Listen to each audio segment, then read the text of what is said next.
all of you.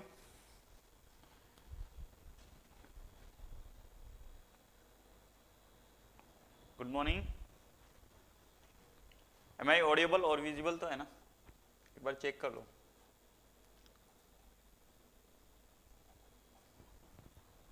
दिखाई और सुनाई तो दे रहा है ना? मैं चेक कर लेता हूँ एक बार.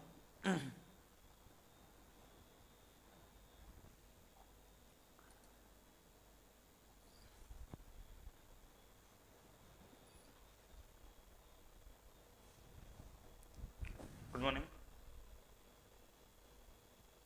एक सेकेंड, इमरजेंसी कॉल.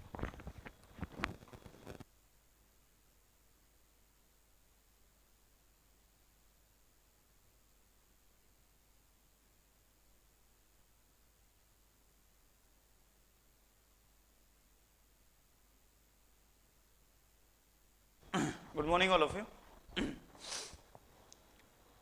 दिखाई और सुनाई देना ना?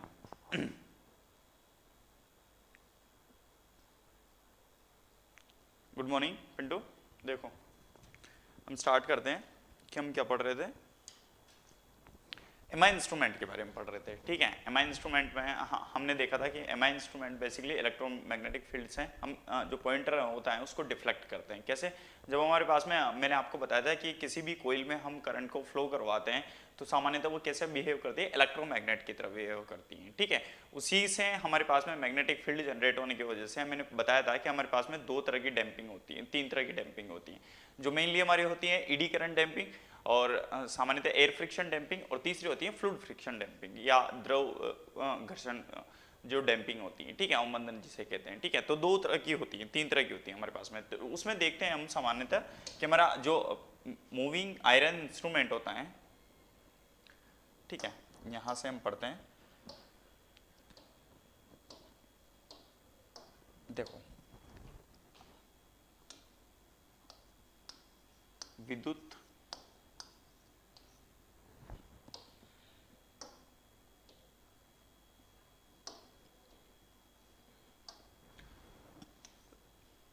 विद्युत मापन उपकरण या यंत्र कह सकते हैं. ठीक है, तो पहला कौन सा होता है हमारा? चल लोह उपकरण. ठीक है, चल लोह उपकरण है ना, या जिसे हम सामान्यतः क्या कहते हैं? Moving iron instruments. ठीक है, पहला हमारा जो होता है वो कौन सा होता है? Moving iron instruments. ठीक है, कॉन्सेप्ट को समझना. ठीक है, जो चीज याद करने लायक होगी या रिमेंबर रखने लायक होगी तो वो मैं आपको बता दूंगा कि आप इसको तो रट लीजिए और ये कॉन्सेप्ट आप समझ लीजिए. ठीक है, मतलब दो चीजें होती है हमारे, जब भी हमें ओवरऑल सिलेबस पढ़ना होता है तो कुछ चीजें हमें मेमोराइज करनी होती हैं और कुछ चीजों के कंसेप्ट हमें समझने होते हैं. तो जहाँ पे कंसेप्ट समझने की बात होगी तो मैं आपको बता दूंगा यहाँ का कंसेप्ट आप समझ लीजिए, और जहाँ पे हमको कुछ चीज़ें मेमोराइज करनी होगी. ठीक है, मैं बता दूंगा आपको क्या क्या चीज़ें मेमोराइज करनी है, ये याद रखने हैं. ठीक है, तो देखो हमारे पास में क्या होता है सामान्यतः इलेक्ट्रोमैग्नेटिक फील्ड होता है. यहाँ पे किस बेसिस पे जो पॉइंटर डिफ्लेक्ट करता है? मूविंग आयरन इंस्ट्रूमेंट में, मूविंग आयरन इंस्ट्रूमेंट में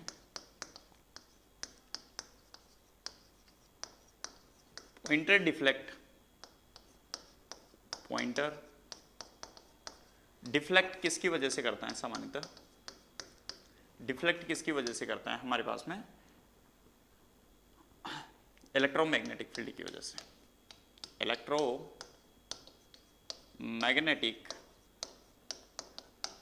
फील्ड की वजह से. ठीक है, मतलब ये याद रखना है कि जो हमारा पॉइंटर होता है वो किसकी वजह से होता है? सामान्यतः विद्युत चुंबकीय क्षेत्र की वजह से. विद्युत चुंबकीय क्षेत्र की वजह से हमारा क्या होता है? सामान्यतः पॉइंटर जो डिफ्लेक्ट होता है. ठीक है, मतलब मैंने बताया था आपको कि हमारे पास में कोई भी मैग्नेटिक फील्ड होगा तो वहाँ पे एक फोर्स वर्क करेगा. ठीक है, ये तो हालांकि हमने सामान्यतः इलेक्ट्रोस्टैटिक फील्ड में भी देखा था. ठीक है, वहाँ पे भी हमारे पास में इलेक्ट्रिकल फील्ड में क्या देखा था कि तो दो चार्ज हमारे पास में कूलॉम्स लॉ में हमने क्या देखा था? दो चार्ज रखे हुए हैं, उनके बीच में एक फोर्स लगता है. ठीक है, मतलब दो चार्ज के बीच में हमारे पास में फोर्स लगेगा. उसी तरह हमारे पास में इलेक्ट्रोमैग्नेटिक फील्ड में क्या होगा कि हमारे पास में कोई भी मैग्नेट होगी तो उसके बीच में फील्ड लाइंस होगी. तो बेसिकली वहाँ पे अगर सामान्यतः कोई करंट कैरिंग कॉइल रखेंगे हम तो क्या होगा, सामान्यतः बल लगेगा और वो जो बल लगेगा वही हमारा क्या होगा, सामान्यतः जो हमारा पॉइंटर है, ठीक है, उसको मूव करेगा। वो मैं अभी आपको बताऊंगा, ठीक है। तो देखो यहाँ पे सबसे पहली चीज होती है, किसकी वजह से होता है, विद्युत चुंबकीय क्षेत्र की वजह से। जो हमारा मूविंग आयरन इंस्ट्रूमेंट है उसमें जो पॉइंटर होता है वो डिफ्लेक्ट करता है, ठीक है। अब आता है बेसिकली जो मूविंग आयरन इंस्ट्रूमेंट होते हैं ना, मूविंग आयरन इंस्ट्रूमेंट्स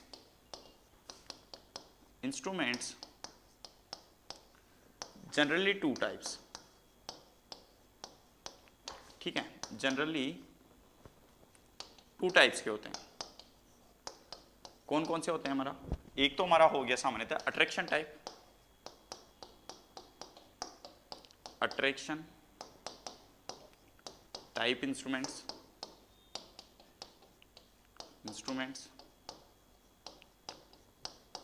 दूसरा हो गया हमारा सामान्यतः रिपल्सन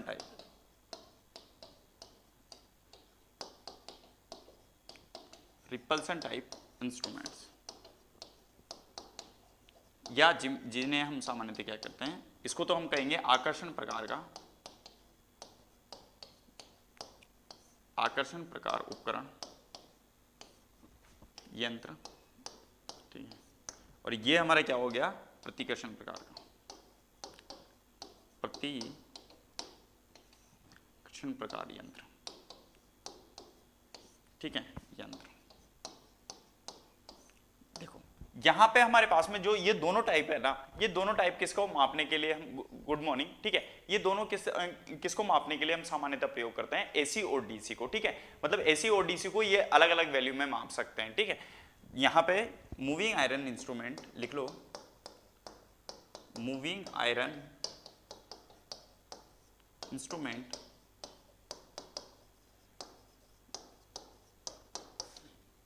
या चल लोह उपकरण,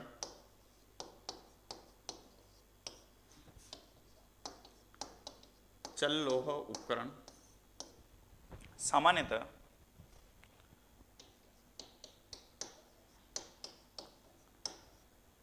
एसी ऑल्टरनेटिंग करंट या प्रत्यावर्ती धारा, प्रत्यावर्ती राशि, ठीक है, प्रत्यावर्ती, आगे लिख लो, प्रत्यावर्ती राशि व डीसी या दिष्ट धारा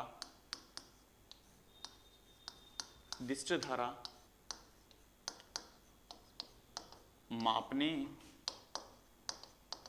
के लिए उपयोग की जाती हैं,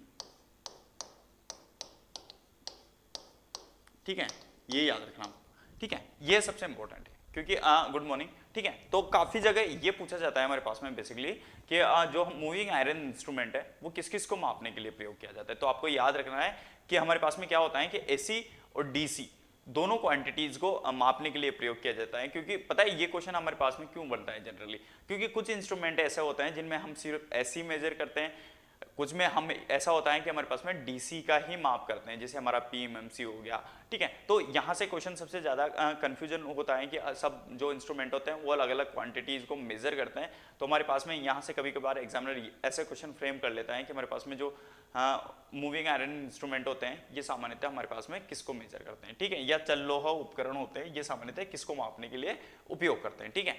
यहाँ से देखो इसका पहला जो पार्ट आता है वो आता है हमारे पास में attraction type, attraction type instruments,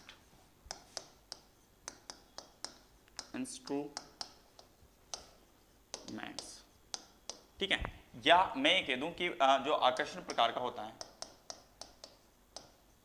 आकर्षण प्रकार उपकरण, ठीक है, ये हमारे पास में क्या चीज होती है इसको देखते हैं। जो आकर्षण प्रकार का उपकरण होता है बेसिकली इसको देखो क्या चीज होती है।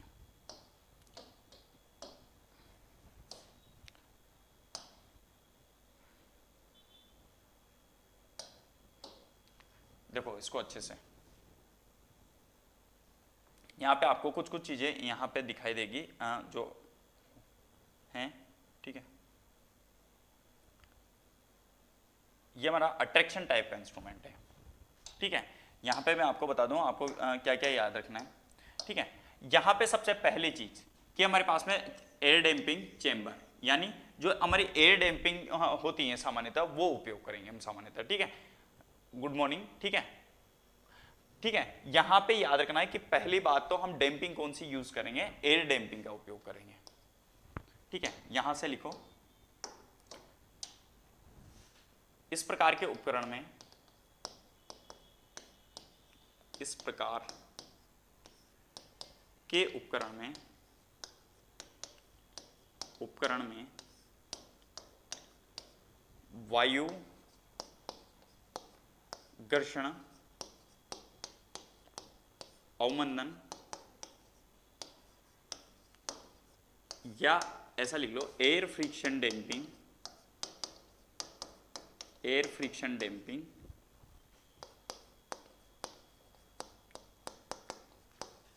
का प्रयोग किया जाता है, ठीक है।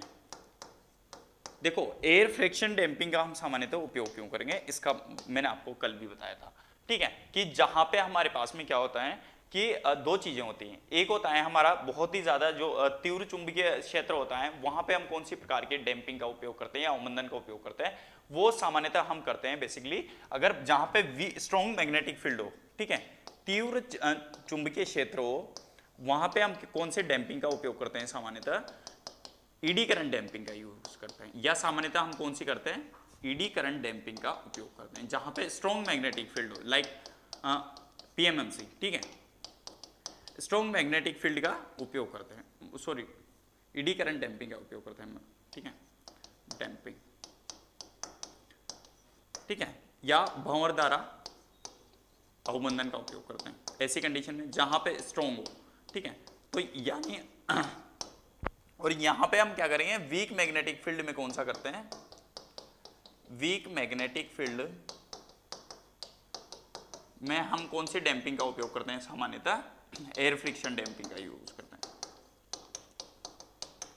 एयर फ्रिक्शन डैम्पिंग का प्रयोग करते हैं, ठीक है। मतलब ये याद रखना आप कि यहाँ पे हम अगर एयर फ्रिक्शन डैम्पिंग यूज कर रहे हैं तो यहाँ पे जो चुंबकीय क्षेत्र होगा, विद्युत चुंबकीय क्षेत्र, वो कौन सा होगा, वीक होगा, ठीक है। दैट्स वाई हम सामान्यतः कौन सी डैम्पिंग का उपयोग करते हैं, एयर डैम्पिंग का यूज करते हैं, ठीक है। और यहाँ पे ये चीज तो यहाँ पे लिखने लायक नहीं है, ठीक है, यह सिर्फ आपको समझाने के पर्पज से था, ठीक है। इसके बारे में लिख लो, यहां पर इसमें स्प्रिंग कंट्रोल या स्प्रिंग नियंत्रण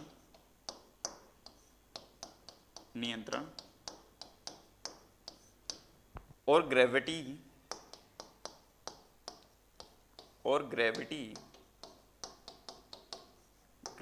कंट्रोल या सामान्यतः गुरुत्व नियंत्रण का प्रयोग किया जाता है,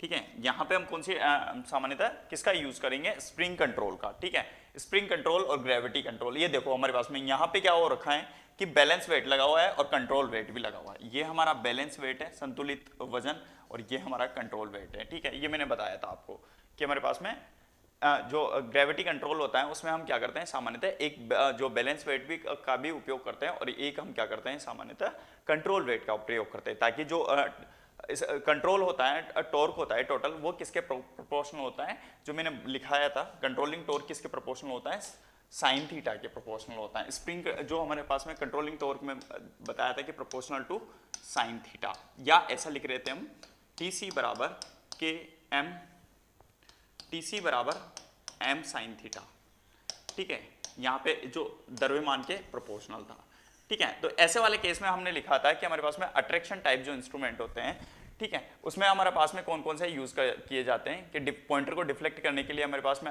मैग्नेटिक फील्ड होगा, बेसिकली इलेक्ट्रो मैग्नेटिक फील्ड होगा, ठीक है। उसमें हम क्या करेंगे, सामान्यतः एयर फ्रिक्शन डैम्पिंग करेंगे। एयर फ्रिक्शन डैम्पिंग कहाँ पे यूज करेंगे सामान्यतः, कि हमारे पास में क्या होगा कि जहां पे वीक मैग्नेटिक फील्ड होगा, ठीक है। दूसरी बात हमारे पास में यहाँ पे जो अट्रैक्शन टाइप इंस्ट्रूमेंट होते हैं सामान्यतः, यहाँ पे क्या होता है, स्प्रिंग कंट्रोल और ग्रेविटी कंट्रोल का उपयोग किया जाता है, ठीक है। ये दोनों चीजें समझ में आ गई। अब देखो यहाँ पे मेन चीज क्या है, अट्रैक्शन टाइप का इंस्ट्रूमेंट का मतलब क्या है कि यहाँ पे हमारे पास में जो वाइंडिंग में जो कोयल होती है, इसमें हम क्या करते हैं, करंट फ्लो कराते हैं। करंट फ्लो कराने की वजह से हमारे पास में क्या होगा, सामान्यतः चुंबकीय क्षेत्र उत्पन्न होगा, और चुंबकीय क्षेत्र उत्पन्न होने की वजह से जो हमारा ये पॉइंटर है, ठीक है, ये डैम्पिंग है, ये क्या करेगी, सामान्यतः डिफ्लेक्ट होने लग जाएगी। समझ गए ना बात को, ठीक है। तो ये हमारे पास में इसका बेसिक फंडा होता है, ठीक है। तो ये चीज आपको समझनी है कि हमारे पास में अट्रैक्शन टाइप जो इंस्ट्रूमेंट होते हैं बेसिकली इनका काम क्या होता है।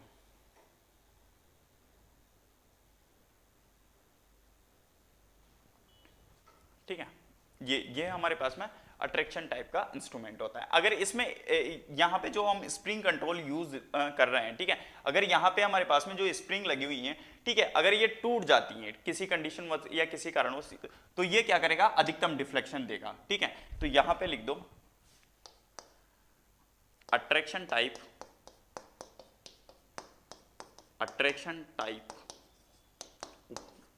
इंस्ट्रूमेंट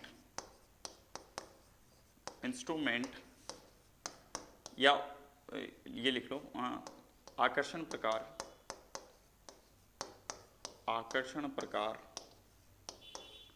उपकरण में स्प्रिंग कंट्रोल की स्प्रिंग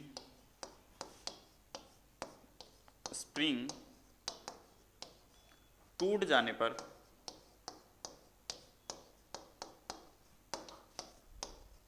मैक्सिमम डिफ्लेक्शन होगा, मैक्सिमम यहां पे लिख लो अधिकतम विक्षेपण प्राप्त होगा, अधिकतम विक्षेपण, मैक्सिमम डिफ्लेक्शन लिख लो, मैक्सिमम डिफ्लेक्शन प्राप्त होगा, मैक्सिमम डिफ्लेक्शन प्राप्त होगा, ठीक है। ये हमारा मैक्सिमम डिफ्लेक्शन प्राप्त होगा। गुड मॉर्निंग दिलीप, ठीक है।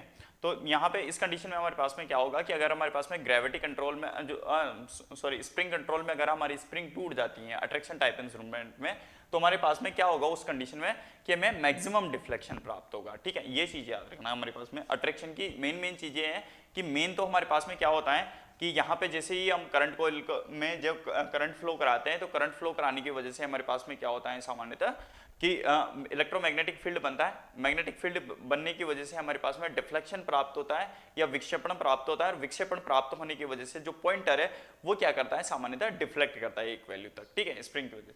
अब देखो यहाँ पे हमारे पास में डैम्पिंग कौन सी यूज करी जा रही थी, एयर फ्रिक्शन या वायु घर्षण अवमंदन का हम सामान्यतः प्रयोग कर रहे थे। वहीं पे देखो यहाँ पे स्प्रिंग कंट्रोल और ग्रेविटी कंट्रोल भी हम सामान्यतः उपयोग करते हैं, ठीक है। ये तो था हमारा बेसिकली अट्रैक्शन टाइप का इंस्ट्रूमेंट, जिसमें हमारे पास में जो मेन चीजें थी वो ये थी, ठीक है। अब आता है हमारे पास में दूसरा रिपल्सन टाइप का इंस्ट्रूमेंट।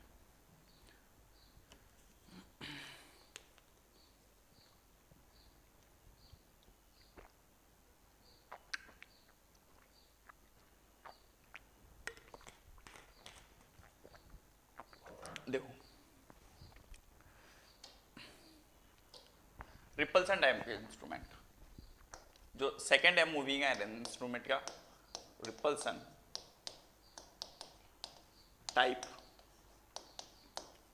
इंस्ट्रूमेंट या प्रतिकर्षण प्रकार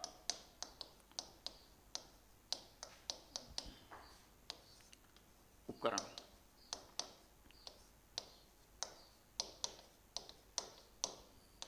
ठीक है। ये प्रतिकर्षण प्रकार का उपकरण हमारे पास में क्या होता है सामान्यतः, ऐसा हम इमेज से समझने की कोशिश करते हैं।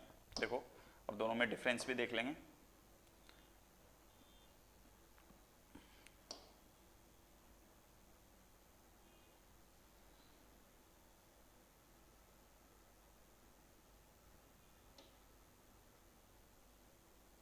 ये देखो,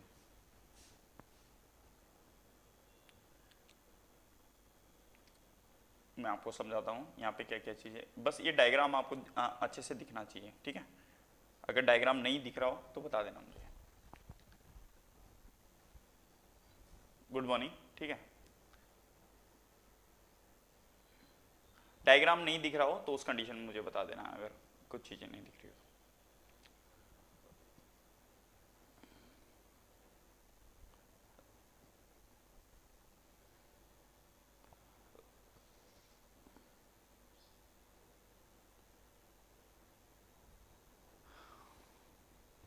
नहीं दिख रहा?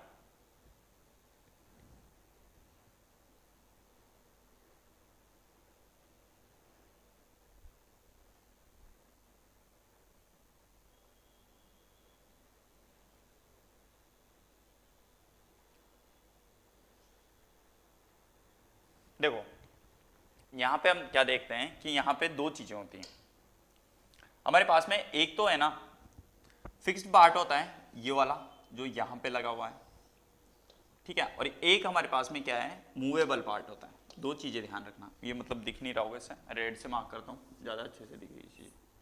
देखो यहाँ पे फिक्स्ड का मतलब क्या होता है, एक तो हमारे पास में स्थिर कुंडली होती है, स्थिर कुंडली होती है, और एक हमारे पास में क्या है सामान्यतः मूवेबल का मतलब होता है कि चलित कुंडली है, ठीक है, मतलब घूमने वाली कुंडली जिसे हम कहते हैं, ठीक है। तो हमारे पास में दो कुंडली होती हैं, एक हमारे पास में फिक्स्ड होती हैं जो हमारे पास में स्टैटिक रहेगी, ठीक है। तो मतलब इसमें हम पहली चीज लिख सकते हैं कि इसमें दो कुंडली को प्रयोग किया जाता है।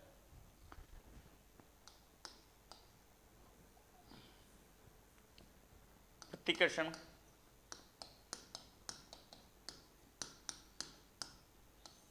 प्रकार उपकरण में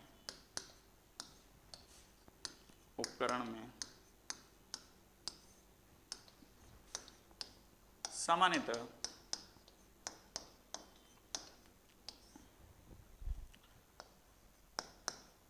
दो भाग होते हैं,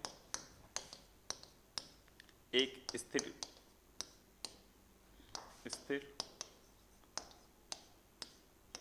भाग, या जिसे स्थिर भाग को हम क्या कहेंगे फिक्स्ड पार्ट, व दूसरा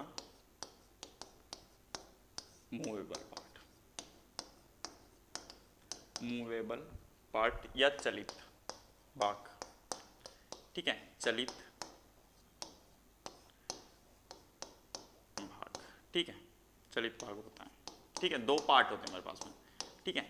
एक हमारे पास में क्या होता है सामान्यतः फिक्स्ड पार्ट होता है, और एक हमारे पास में क्या होता है सामान्यतः मूवेबल होता है, ठीक है। दो पार्ट होते हैं रिपल्सर टाइप इंस्ट्रूमेंट में या उपकरण में। एक हमारे पास में कौन सा होता है फिक्स्ड पार्ट होता है, दूसरा कौन सा होता है मूवेबल पार्ट होता है। इन दोनों पार्टों के बीच में हमारे पास में क्या है एक फोर्स लगता है, वो फोर्स ऑफ कौन सा होता है सामान्यतः यहाँ पे देखेंगे कि इन दोनों पार्ट में जैसे ही हम करंट की जो करंट फ्लो करवाते हैं तो इन दोनों की जो पोलैरिटी होती है सामान्यतः, ठीक है, जैसे ये मेरे पास में इसकी भी पोलैरिटी क्या है एस है और इसकी भी पोलैरिटी क्या है एस है, ठीक है। और सपोज करो अगर मेरे पास में यहाँ पे इसकी भी पोलैरिटी एन होती और इसकी भी पोलैरिटी जो ध्रुव है, समझ रहे हो, ठीक है, पोलैरिटी का मतलब समझ रहे हो, ध्रुव, यहाँ पे मैं बात कर रहा हूँ ध्रुव के बारे में, ठीक है। अगर मेरे पास में ये दोनों ध्रुव इस कंडीशन में, एक बार तो हमारे पास में क्या हो सामान्यतः कि यहाँ भी जो ध्रुव है वो इस पोल पे भी जो फिक्स्ड पार्ट है, ये मेरा, मैं सपोज करो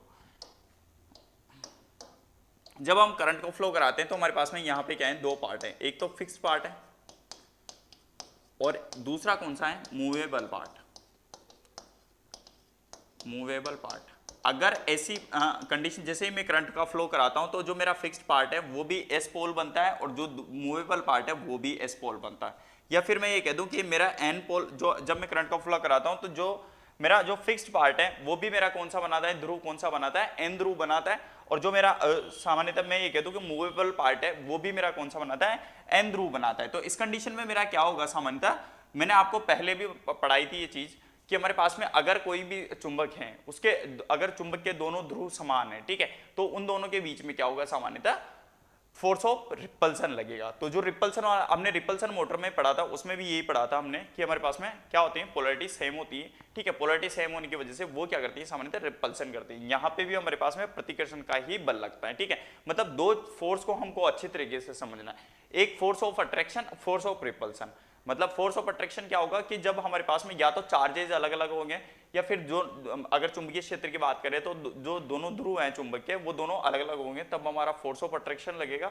और जब ऐसी कंडीशन आ जाए कि हमारे पास में दोनों चार्ज समान है, ठीक है, और या फिर दोनों चुंबकीय ध्रुव की जो ध्रुव हैं चुंबक के दोनों ध्रुव वो दोनों क्या हो, समान हो, तो उस कंडीशन में हमें जो हमारा फोर्स काम करेगा या जो बल काम करेगा सामान्यतः वो कौन सा होगा, फोर्स ऑफ रिपल्सन, ठीक है। ये चीज याद रखना कि हमारे पास में कौन सा बल लगेगा, फोर्स ऑफ। तो यहाँ पे आप देखो कि हमारे पास में एन पोल भी ये करेगा तो ये सामान्यतः रिपल करेंगे एक दूसरे को, या यहाँ पे जो बल लगेगा हमारा वो कौन सा लगेगा, सामान्यतः फोर्स ऑफ रिपल्सन, ठीक है। ये हमारे पास में क्या होगा, सामान्यतः फोर्स ऑफ रिपल्सन लगेगा या प्रतिकर्षण का बल लगेगा, ठीक है। इन दोनों के बीच में, इसके बीच में भी हमारा फोर्स ऑफ रिपल्सन लगेगा, ये भी हमारा फोर्स ऑफ रिपल्सन लगेगा, प्रतिकर्षण बल,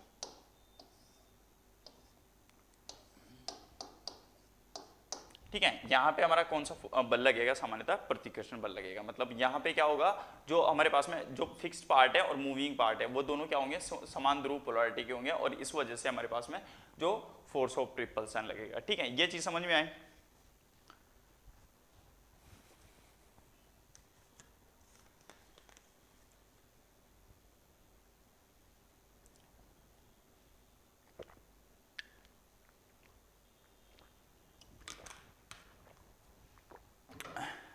ठीक है, ये तो समझ में आ गया होगा कि हमारे पास में सिंपल सी बात है, रिपल्सन मूविंग आयरन इंस्ट्रूमेंट क्या होता है, कुछ नहीं होता हमारे पास में कि हमारे पास में एक चुंबक होती है, उसमें दो पार्ट होते हैं, ठीक है। एक हमारा फिक्स पार्ट होता है, एक मूविंग पार्ट होता है। जब हम करंट का फ्लो कराते हैं तो दोनों ध्रुव होते हैं, दोनों की ध्रुव होते हैं, वो ध्रुव पोलैरिटी समान होती है। ध्रुव पोलैरिटी समान होने की वजह से उन दोनों के बीच में क्या होगा, फोर्स ऑफ रिपल्सन लगेगा, क्योंकि हमारे पास में रिपल्सन फोर्स वर्क करता है, और उसी की वजह से जो हमारा पॉइंटर है, ये जो पॉइंटर लगा हुआ है ये, ठीक है, ये पॉइंटर है, ये क्या करेगा, सामान्यतः डिफ्लेक्ट करेगा। मतलब यहाँ पे क्या होगा, सामान्यतः फोर्स ऑफ रिपल्सन लगेगा, इसकी वजह से ये जो पॉइंटर है ये डिफ्लेक्ट करेगा, ठीक है। यहाँ पे हमारा जो वैल्यू है वो दिखाएगा मूविंग आयरन इंस्ट्रूमेंट। और मूविंग आयरन इंस्ट्रूमेंट हम किसके लिए सामान्यतः उपयोग करते हैं, एसी और डीसी दोनों क्वांटिटीज के लिए सामान्यतः उपयोग करते हैं मापने के लिए, ठीक है। तो ये हमारा रह गया। अब देखो यहां से हम कुछ चीजें देखते हैं कि at equilibrium condition, at equilibrium condition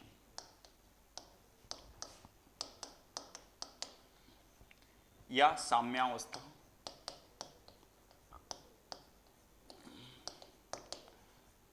साम्यावस्था स्थिति में बात करें अगर हम, ठीक है। तो मैंने बताया था कि हमारे पास में साम्यावस्था या इक्विलिब्रियम कंडीशन में क्या होता है, सामान्यतः टीसी बराबर टीडी होता है, टीसी बराबर टीडी होता है, ठीक है। टीसी यहां पे क्या है मेरा, सामान्यतः टीसी लिख लो, कंट्रोलिंग टॉर्क है, कंट्रोलिंग टॉर्क टॉर्क है, या सामान्यतः मैं ये कह दूं नियंत्रण बलागुण, बलागुण, ठीक है। और टीडी मेरे पास में क्या है, यहाँ पे बेसिकली डिफ्लेक्टिंग टॉर्क है, डिफ्लेक्टिंग टॉर्क है,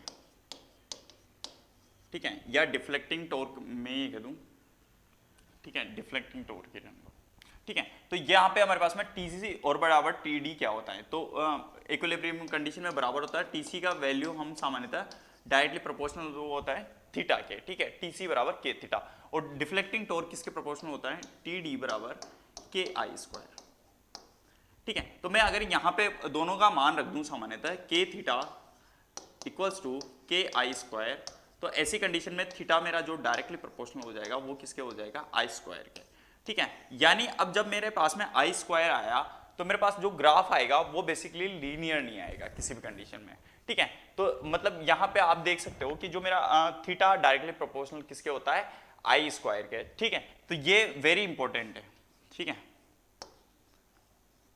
ये यहाँ पे बहुत वेरी इंपॉर्टेंट लगा लो, ठीक है, क्योंकि ये हमारे पास में ज़्यादा पूछा जाता है कि मूविंग आयरन इंस्ट्रूमेंट में 8 इक्विलिब्रियम कंडीशन में थीटा किसके प्रोपोर्शनल होता है, आई स्क्वायर के प्रोपोर्शनल होता है। और इसी वजह से जो हमारा स्केल आता है यहाँ पे, स्केल इज, ठीक है, नॉन लीनियर प्राप्त होगा,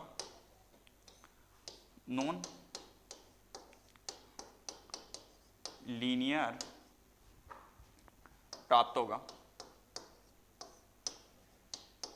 ठीक है, ये बहुत इंपॉर्टेंट है, ये भी, ठीक है, ये आपको याद रखना है कि हमारे स्केल कौन सा होता है मूविंग आयरन इंस्ट्रूमेंट में, दोनों के लिए है, ठीक है, रिपल्सन के लिए भी है और इसके लिए भी है, ठीक है। तो जो सामान्यतः नॉन लीनियर होगा, ठीक है,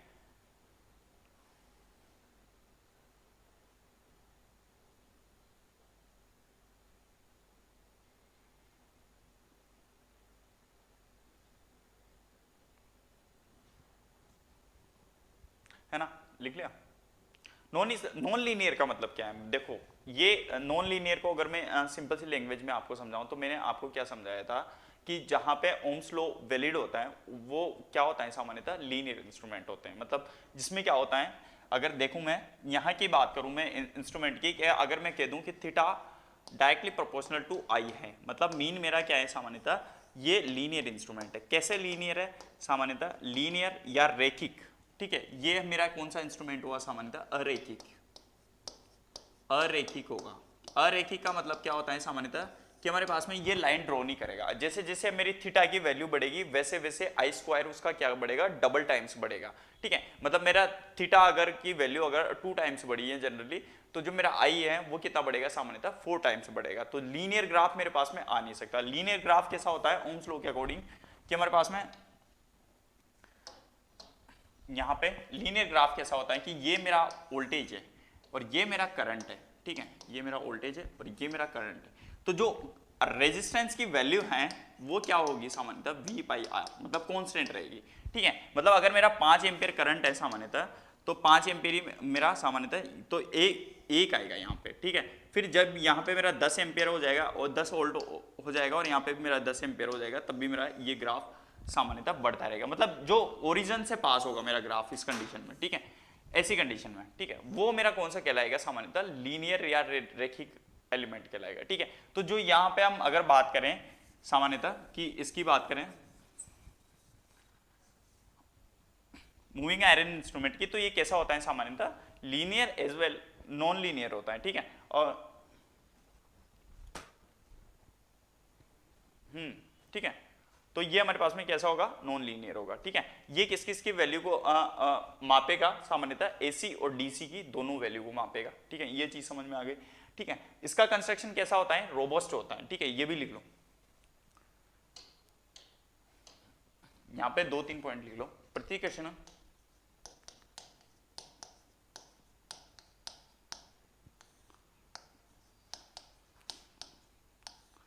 प्रकार के उपकरण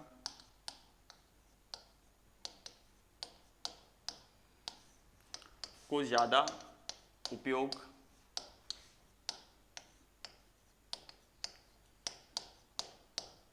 नहीं करते हैं, ठीक है।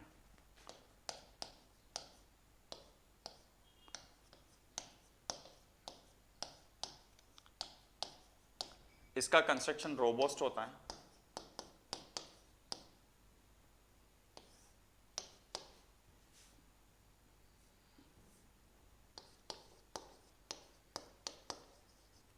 कंस्ट्रक्शन रोबस्ट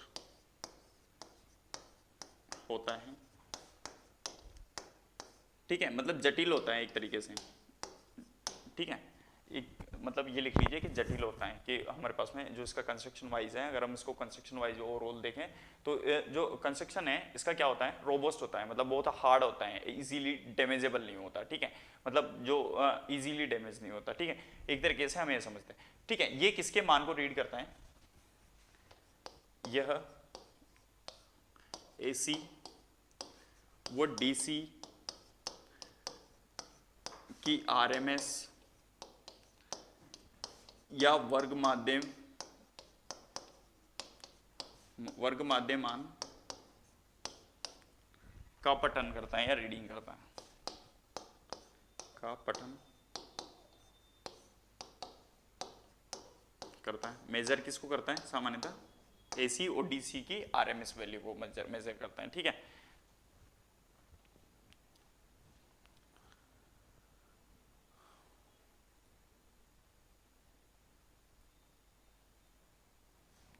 ठीक है, ये तो थे अभी तक, तो इसके बेनिफिट्स कहते हैं एक तरीके से हम कि हमारे पास में सामान्यतः क्या क्या बेनिफिट्स है। अब इसके एक मेजर डिसएडवांटेज है या कह दें कि इसका एक बुरा प्रभाव है, ठीक है। वो क्या है, देखो मैंने आपको स्टार्टिंग में बताया था, सबसे पहले उसको समझते हैं। मैंने आपको बताया था कि हमारे पास में इसमें सामान्यतः एयर फ्रिक्शन डैम्पिंग का उपयोग हम सामान्यतः क्यों करते हैं, क्योंकि यहाँ पे क्या होता है, चुंबकीय क्षेत्र कमजोर होता है, ठीक है।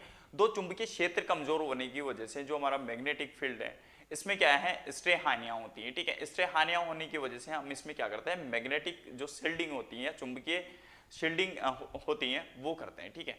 तो यहां पे लिख लो डिसएडवांटेज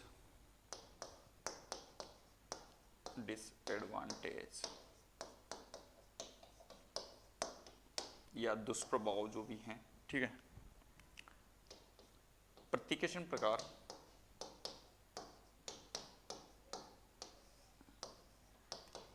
उपकरण में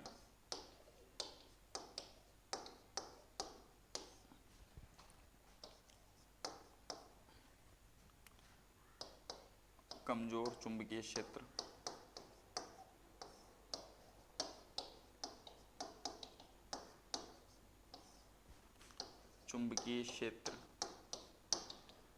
की उपस्थिति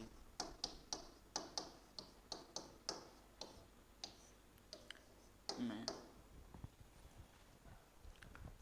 चुंबकीय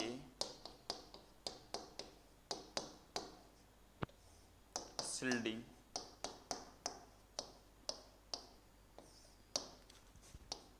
करते हैं, ठीक है। या मैग्नेटिक शील्डिंग भी लिख सकते हो, यहाँ पे लिख लो मैग्नेटिक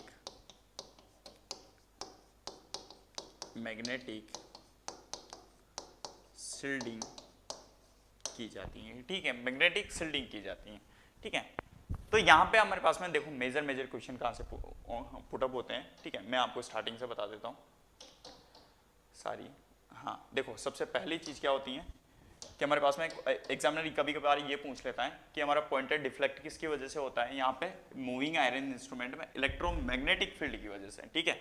जो हमारा चुंबकीय पॉइंटर है वो डिफ्लेक्शन कैसे कर रहा है, सामान्यतः दोनों वाले केस में जो हमारे करंट फ्लो हो रही है कोयल में, उसकी वजह से हमारे पास में एक फोर्स ऑफ डिफ्लेक्शन और फोर्स ऑफ अट्रैक्शन लग रहा है सामान्यतः उसी की वजह से, ठीक है। एक तो हमारा ये हो गया। कितने टाइप्स के होते हैं ये आपको कभी पूछ सकता है, दो प्रकार के होते हैं। एक हमारा अट्रैक्शन टाइप होता है, दूसरा हमारा कौन सा, रिपल्सन टाइप होता है, ठीक है। यानी आकर्षण प्रकार और प्रतिकर्षण प्रकार क्या होता है, सामान्यतः दो तरह के होते हैं, ठीक है। एक हमारा मूविंग आयरन इंस्ट्रूमेंट होता है, वो सामान्यतः किसको मेजर करता है, एसी वैल्यू को और डीसी वैल्यू को, ठीक है। ये हमारे किसको मेजर करता है, सामान्यतः मापता है एसी धारा को एसी क्वांटिटीज को और डीसी क्वांटिटीज को, ठीक है। दो चीजों को मापता है, ठीक है। Attraction type instrument basically attraction type में हम कौन सी डैम्पिंग का उपयोग करते हैं, एयर फ्रिक्शन डैम्पिंग का यूज करते हैं, ठीक है। एयर फ्रिक्शन डैम्पिंग का हम सामान्यतः उपयोग करते हैं, ठीक है। एयर फ्रिक्शन डैम्पिंग का प्रयोग किया जाता है। एयर फ्रिक्शन डैम्पिंग हमारे पास में क्या क्या देती है सामान्यतः, कि ये वाइंडिंग है, इसमें हमारे पास में दो तरह के कंट्रोल टॉर्क प्रदान करती है। एक होता है हमारा स्प्रिंग टॉर्क और दूसरा होता है हमारा ग्रेविटी कंट्रोल, ठीक है। यहां से आपको रेयरी क्वेश्चन पूछा जाए एयर फ्रिक्शन से आपसे पूछ सकता है, ठीक है। यहां पे ये क्वेश्चन बनता है हमारे पास में, हाँ, कि मैक्सिमम डिफ्लेक्शन हमारे पास में कब प्राप्त होगा, जब अगर स्प्रिंग टूट जाती है हमारे पास में। ऐसा क्वेश्चन कभी कभार एग्जामिनर पूछ लेता है कि हमारे पास में अगर कोई स्प्रिंग है, ठीक है, मतलब अट्रैक्शन टाइप इंस्ट्रूमेंट में अगर हमारे पास में स्प्रिंग टूट जाए तो उस कंडीशन में हमेशा हमारे पास में जो डिफ्लेक्शन हमें प्राप्त होगा या विक्षेपण जो प्राप्त होगा, ठीक है, वो क्या होगा, सामान्यतः मैक्सिमम डिफ्लेक्शन प्राप्त होगा। तो ये यहां से आपको रेयर ऑफ द रेयर बहुत अच्छा क्वेश्चन अगर उसने फ्रेम किया ना, तब यहां से पूछ सकता है कि जब एग्जामिनर बहुत ही अच्छा क्वेश्चन फ्रेम कर रहा है, ठीक है। देखो उसके बाद में आता है हमारे पास में रिपल्सन टाइप में। रिपल्सन टाइप में सामान्यतः क्या होता है कि हमारे पास में जो मैग्नेट होती है वो उसमें दो पार्ट होते हैं, एक हमारा फिक्स्ड पार्ट होता है, एक हमारे पास में वेरिएबल पार्ट होता है। दोनों में हमें क्या प्राप्त होता है सामान्यतः कि दोनों में समान ध्रुव प्राप्त होते हैं। उसकी वजह से हमारे पास में रिपल्सन का फोर्स लगता है और उसकी वजह से जो हमारा ये पॉइंटर है ना, ये क्या करता है, डिफ्लेक्ट करने लगता है, मतलब इधर की तरफ। ठीक है, तो ये हमारा किस कंडीशन, कौन से फोर्स की वजह से करता है, फोर्स ऑफ रिपल्सन की वजह से। यहां पे भी हमारे पास में कौन सी डैम्पिंग का प्रयोग किया जाता है, एयर फ्रिक्शन डैम्पिंग का प्रयोग किया जाता है। ठीक है, ये लिख सकते हो। यहां पे भी, इसमें नहीं लिखा था क्या, हाँ यहां पे लिख लो,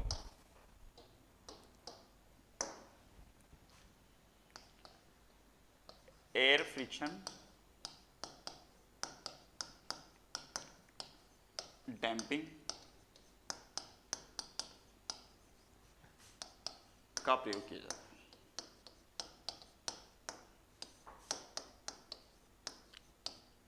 प्रयोग किया जाता है। ठीक है, एक तो हमारे पास में एयर फ्रिक्शन डैम्पिंग का प्रयोग किया जाता है। इसका कंस्ट्रक्शन रोबोस्ट का मतलब होता है कि जो संरचना होती है वो क्या होती है, सामान्यतः कठोर होती है।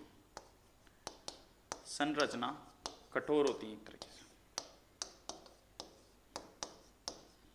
ठीक है, ये लिख लो यहाँ पे, इसके पीछे यहाँ पे लिख लेना इसको। ठीक है, ये कौन सी होती है, कंस्ट्रक्शन रोबोस्ट का मतलब कठोर होती है। आरएमएस के मान को ये सामान्यतः मापता है। ठीक है, दूसरी बात हमारे पास में प्रतिकर्षण में जो कमजोर क्षेत्र की वजह से हम यहाँ पे क्या करते हैं, सामान्यतः मैग्नेटिक शील्डिंग का उपयोग करते हैं। ठीक है, ये देख लो।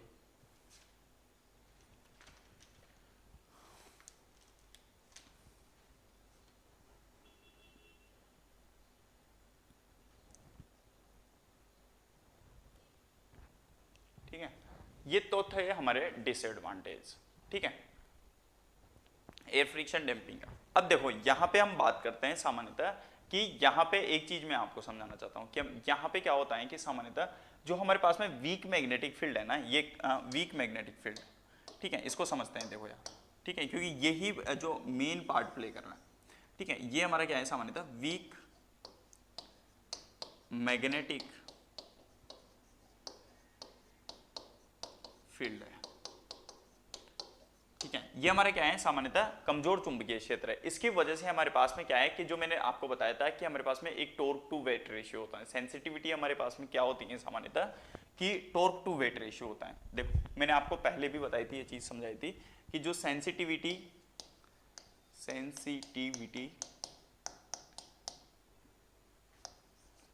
या संवेदनशीलता जो होती है हमारे पास में यहाँ पे, ठीक है, संवेदनशीलता जो होती है ये क्या होती है, टॉर्क टू वेट रेशियो के प्रोपोर्शनल होती है। ठीक है, मतलब ये कह दूं मैं कि बलागुण और जो वजन है ये हमारे इसके प्रोपोर्शनल होती है। ठीक है, तो जब मेरी सेंसिटिविटी, अगर मेरे पास में वीक मैग्नेटिक फील्ड है, ठीक है, या कमजोर चुंबकीय क्षेत्र है, तो मेरी सेंसिटिविटी भी क्या होगी सामान्यतः कम होगी। ठीक है, इट मीन मैं ये कह सकता हूं कि जो मेरा टॉर्क टू वेट रेशियो है, ठीक है, ये टॉर्क टू वेट रेशियो है, ये भी मेरा क्या होगा, कम होगा। टॉर्क टू वेट रेशियो भी मेरा कम होगा, मतलब वेट ज्यादा रहेगा और टॉर्क क्या होगा सामान्यतः कम रहेगा। तो मेरी जो एक्यूरेसी है, ठीक है, वो भी क्या आएगी सामान्यतः, अगर मेरे पास में सेंसिटिविटी कम है, सेंसिटिविटी या संवेदनशीलता मेरी कम है, ठीक है, तो मेरी एक्यूरेसी भी क्या आएगी, कम आएगी। एक्यूरेसी भी मेरी कम आएगी। और एक्यूरेसी क्या होती है सामान्यतः कि डायरेक्टली प्रोपोर्शनल टू होता है एरर के, जो मैंने आपको स्टार्टिंग में पढ़ाया था। मतलब मेरी क्या होगी इस कंडीशन में कि जो एरर होगी वो क्या होगी, ज्यादा होगी, और जो सामान्यतः एक्यूरेसी होगी, ठीक है, वो क्या होगी सामान्यतः कम होगी। मतलब यहां से बहुत सारी चीजें आपको फंडामेंटली तरीके से अच्छे से समझ में आ जाएगी कि अगर हमारे पास में वीक मैग्नेटिक फील्ड होगा, ये सब किसकी वजह से हो रहा है सामान्यतः, वीक मैग्नेटिक फील्ड या सामान्यतः कमजोर चुंबकीय क्षेत्र की वजह से हो रहा है। वीक मैग्नेटिक फील्ड की वजह से, या सामान्यतः मैं ये कह दूं कमजोर ठीक नहीं रहेगा, क्षीण लिखो यहां पे यार,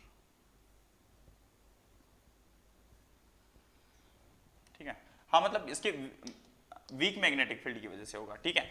ये किसके वीक मैग्नेटिक फील्ड की वजह से हमारे पास में क्या आएगी, सेंसिटिविटी या संवेदनशीलता कम आएगी, और कम आने की वजह से जो टॉर्क टू वेट रेशियो है वो भी हमारा क्या होगा, सामान्य लेवल में कम होगा, और उसकी वजह से हमारे पास में एक्यूरेसी भी हमारी कम आएगी, और एक्यूरेसी कम आने से जो त्रुटि का मान है वो क्या हो जाएगा, ज़्यादा हो जाएगा। एरर्स कितनी हो जाएगी, त्रुटियां ज़्यादा हो जाएगी, मतलब इसमें हमारे पास में क्या होगी, त्रुटियां फाउंड होगी। और जो स्केल है वो क्या होगा, सामान्यतः नॉन यूनिफॉर्म स्केल। इस पे लिखा देता हूं मैं वहीं के वहीं पे, हाँ नॉन लीनियर, वो नॉन यूनिफॉर्म भी होता है, यहाँ पे लिख लो, वो नॉन यूनिफॉर्म होता है, ठीक है। स्केल कौन सा होता है, नॉन लीनियर होगा और नॉन यूनिफॉर्म होगा इस कंडीशन में, ठीक है।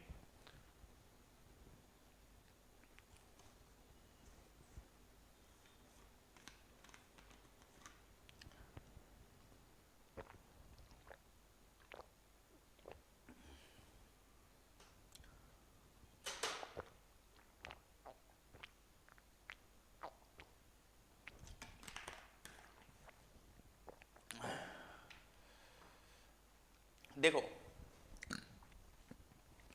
यहाँ पे हम एरर की बात कर रहे हैं, ठीक है, या त्रुटियां आएगी, ठीक है। त्रुटियां किस वजह से आएगी हमारे पास में, इसको समझो यार, ठीक है, क्योंकि हमारे पास में मेन चीज अब बचनी हो इसमें, पूरे इंस्ट्रूमेंट में हमारे पास में कुछ नहीं बता, बस लास्ट पॉइंट आता है कि इस ये वाला जो इंस्ट्रूमेंट है ना, क्योंकि मैं आगे बोलूंगा कि इसमें एरर कम होती है पीएमएमसी में, ठीक है, तो फिर आप कहोगे कि इसमें हमारे पास में एरर क्यों ज्यादा आती है, उसका रीजन देखो, यहाँ पे हमारे पास में सेंसिटिविटी कम होगी, ठीक है, या संवेदनशीलता कम होगी बेसिकली, ठीक है, तो ये क्या होगी, हमारे पास में एक्यूरेसी भी कम होगी। एक्यूरेसी कम होने की वजह से हमारे पास में एरर ज्यादा होगी, मतलब एरर का मतलब कहने का मतलब है कि मान सपोज करो हमारे पास में सेंसिटिविटी कम है हमारे पास में, तो जो घटा हुआ मान है ना उसको ज्यादा दिखा देगा, बढ़े हुए मान को कम दिखा देगा, ठीक है, ये हमारे पास में इसमें एरर में काउंट होता है, ठीक है। तो यहाँ पे हमारे पास में जो एमआई इंस्ट्रूमेंट है ये ठीक है, मतलब बट इतना ज्यादा वो नहीं है यूनिफॉर्म। इसके एक तो सबसे बड़ा ड्रॉबैक है हमारे पास में, स्केल क्या है, यूनिफॉर्म नहीं है, नॉन लीनियर है, ठीक है ना, तो ये हमारे इसके ड्रॉबैक्स हैं 2-3, ठीक है, याद रखना ये।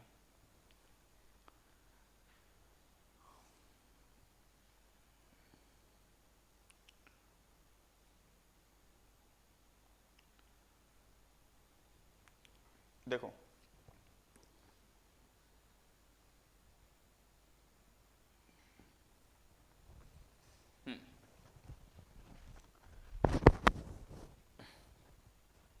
ठीक है, अब आता है हमारा सेकंड जो पीएमएमसी, ठीक है, दूसरा उपकरण आता है, ये तो हमारा पहला उपकरण था एमआई, ठीक है। अब दूसरा उपकरण जो आता है हमारा परमानेंट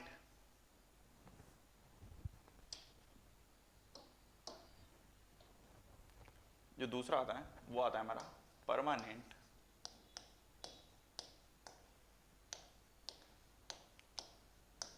मैग्नेट मूविंग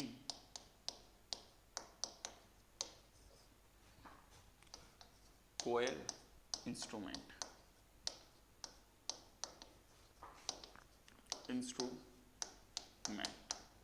या ऐसा कह सकते हैं स्थायी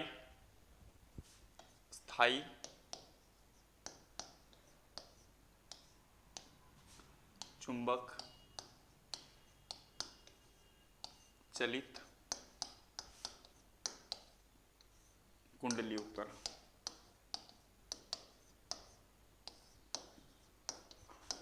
कुंडली उपकरण, ये इसका पूरा नाम होता है, ठीक है। इसको शॉर्ट में क्या कहते हैं, पीएमएमसी इंस्ट्रूमेंट कहते हैं, पीएमएमसी, ठीक है। तो इसकी सबसे पहली चीज आपको जो डिफरेंस समझाना चाहता हूं कि यहाँ पे मैं दो मेजरली डिफरेंस होते हैं, दो मुख्य अंतर होते हैं इनके बीच में, कि एक पहला इसमें स्थायी चुंबक का प्रयोग किया जाता है, इसमें स्थायी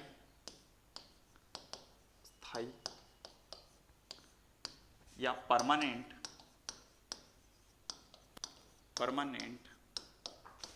जो मैग्नेट होती हैं, मैग्नेट का प्रयोग किया जाता है। ठीक है, एक तो हमारे पास में क्या होगी सामान्यतः परमानेंट मैग्नेट का प्रयोग किया जाता है।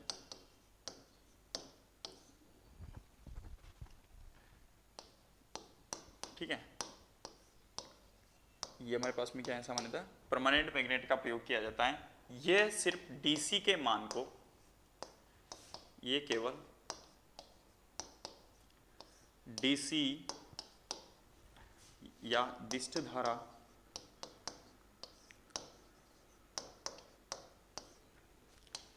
के औसत मान या एवरेज वैल्यू का पठन या रीड करता है। ठीक है, ये हमारे पास में क्या रीड करता है, वैल्यू को रीड करता है। ठीक है, तो ये हमारे पास में देख सकते हो अच्छे से। ठीक है, डीसी की वैल्यू को सामान्यतः पढ़ता है। ठीक है, तो ये एसी की वैल्यू को नहीं पढ़ता। ठीक है, ये इंपॉर्टेंट चीज़ है, यहाँ पे इसको मार्क कर लो कि हमारे पास में दो मेन चीज़ें, ये जो ये लिखा हुआ है ये इंपॉर्टेंट है। ठीक है, कि हमारे पास में ये आपको बहुत एग्जामों में देखने को मिलेगा ये वाला क्वेश्चन, कि जो पीएमएमसी इंस्ट्रूमेंट है वो किसके मान को रीड करता है। ठीक है, तो केवल और केवल डीसी के मान को रीड करता है। क्यों? क्योंकि जो नेगेटिव में हमारे पास में देखो यहाँ पर डीसी की साइकिल क्या होती है हमारे पास में, मैंने आपको ये काफ़ी टाइम पढ़ाया है। ठीक है, ये हमारा डीसी होता है सामान्यतः। ठीक है, डीसी में हमारा क्या होता है सामान्यतः, जो मैग्नीट्यूड होता है वो टाइम के साथ चेंज नहीं होता। ठीक है, क्या परिमाण होता है, परिमाण वो दिशा के साथ नहीं बदलती है। ठीक है, ये डीसी का केस है, डीसी के साथ दिशा के साथ नहीं बदलती है। ठीक है, वहीं पे हमारा जो एसी होता है, एसी में क्या होता है कि टाइम के साथ में है ना मैग्नीट्यूड एंड डायरेक्शन चेंज होते रहते हैं ऐसे। ठीक है, तो जो ये हमारे कौन सी हो गई, पॉजिटिव में तो एवरेज बता देगा। ठीक है, ये केस सपोज करो, बट नेगेटिव में क्या होता है कि जैसे ही हमारी जो डायरेक्शन और करंट है वो क्या होती है, नेगेटिव होती है ना, तो हमारा क्या होता है जो डिफ्लेक्टिंग टॉर्क होता है या विक्षेपण होता है वो भी क्या हो जाता है सामान्यतः नेगेटिव में चला जाता है। और दैट्स वाई कि हमारे पास में पीएमएम से किसके मान को रीड करता है सामान्यतः, एवरेज मान को रीड करता है सामान्यतः। ठीक है, तो जो नेगेटिव में अगर हम टोटल जो टॉर्क आएगा वो क्या आ जाएगा हमारा, पॉजिटिव और नेगेटिव मिला के ये भी क्या आ जाएगा सामान्यतः जीरो रीड करेगा। इसीलिए हमारे जो भी एसी की जो क्वांटिटी है उसमें जो पीएमएमसी होता है वो क्या करता है सामान्यतः शून्य रीड करता है। ठीक है, ये याद रखना। ठीक है, देखो इसीलिए हमारे जो डीसी सिर्फ ये केवल और केवल इसको मान को जीरो रीड करता है। ठीक है, ये चीज समझ में आ गई। ठीक है, आज के लिए इतना ही काफी, बाकी के जो पीएमएमसी जो बचा हुआ है हमारा, ठीक है, मतलब जो पीएमएमसी है वो हम कल की क्लास में पढ़ेंगे। अगर आपको मेरी क्लास पसंद आती है तो लाइक जरूर करें, कमेंट जरूर करें। Thank you very much.